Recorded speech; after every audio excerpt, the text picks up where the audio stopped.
Baik, selamat pagi, selamat siang, selamat sore. Perkenalkan, nama saya Jini Eka Wardani dengan NIM 120190030 dan saya berasal dari Institut Teknologi Sumatera. Di sini saya akan menjelaskan tentang sistem kerja mesin fotokopi. Awalnya mesin fotokopi ditemukan oleh Chester Carlson dan awalnya bernama sistem serografi.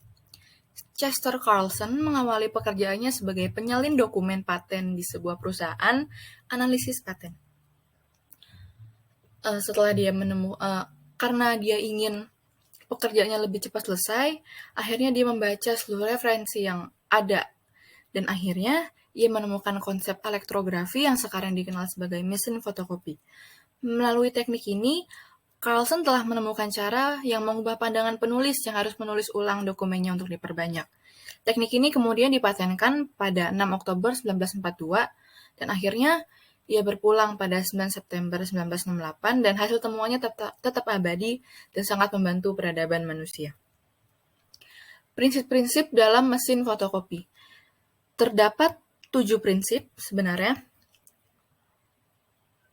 Iya, maksud saya 7 prinsip.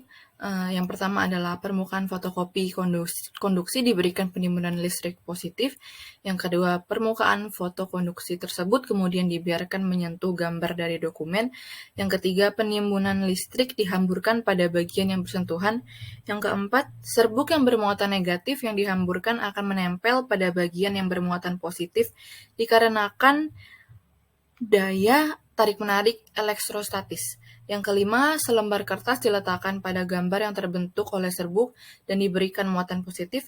Yang keenam, serbuk yang bermuatan negatif akan ditarik oleh lembaran kertas bermuatan positif dan terlepas dari fotokonduktor. Dan yang ketujuh adalah pemanas meleburkan gambar yang terbentuk oleh serbuk itu dan menyatu dengan lembaran kertas yang kemudian menghasilkan duplikasi dari gambar aslinya. Lalu, komponen dalam mesin fotokopi. Komponen dalam mesin fotokopi terdiri dari charging. Charging adalah sebuah tabung silinder yang diberi muatan listrik kawat yang bermuatan tinggi yang disebut dengan corona wire atau charge roller. Tabung tersebut dilapisi dengan bahan yang bersifat fotokonduksi. Yang kedua ada exposure, yaitu sebuah tabung lampu yang menyala terang menyinari dokumen asli dan bagian yang berwarna putih akan memantulkan cahaya ke permukaan tabung silinder. Yang ketiga ada developing, artinya bagian yang berisikan toner atau serbuk yang bermuatan positif. Ketika bersentuhan dengan drum dan menghasilkan gambar, toner tersebut akan tertarik dan menempel pada bagian drum yang bermuatan negatif. Yang keempat ada transfer, yang artinya hasil dari gambar yang terbentuk dari toner atau serbuk pada permukaan drum dipindahkan ke permukaan lembaran kertas dengan bantuan listrik negatif yang lebih tinggi dari muatan listrik negatif pada drum. Yang terakhir ada fusing, yang artinya proses peleburan toner atau serbuk itu dan menyatu pada lembaran kertas dengan bantuan gulungan atau roller yang memberikan tekanan. Kemudian ada prosedur menjalankan mesin fotokopi. Yang pertama, plug in atau pasang kabel sesuai tegangan. Yang kedua, pijit saklar hitam ke posisi on atau tipe digital biasanya dekat dengan kabel AC. Kalau analog biasanya di dekat panel atau tombol-tombol pengoperasian. Yang ketiga, tunggu warming up sampai muncul di layar ready to copy. Kemudian, hal-hal yang berbahaya dari mesin fotokopi. Pada mesin fotokopi juga terdapat bagian-bagian yang tidak digunakan dengan baik atau tidak ditangani dengan baik, dapat menimbulkan dampak yang merugikan bagi lingkungan dan kehidupan manusia. Yang pertama adalah gas ozon. Ozon adalah bentuk oksigen atau O2 yang tidak stabil.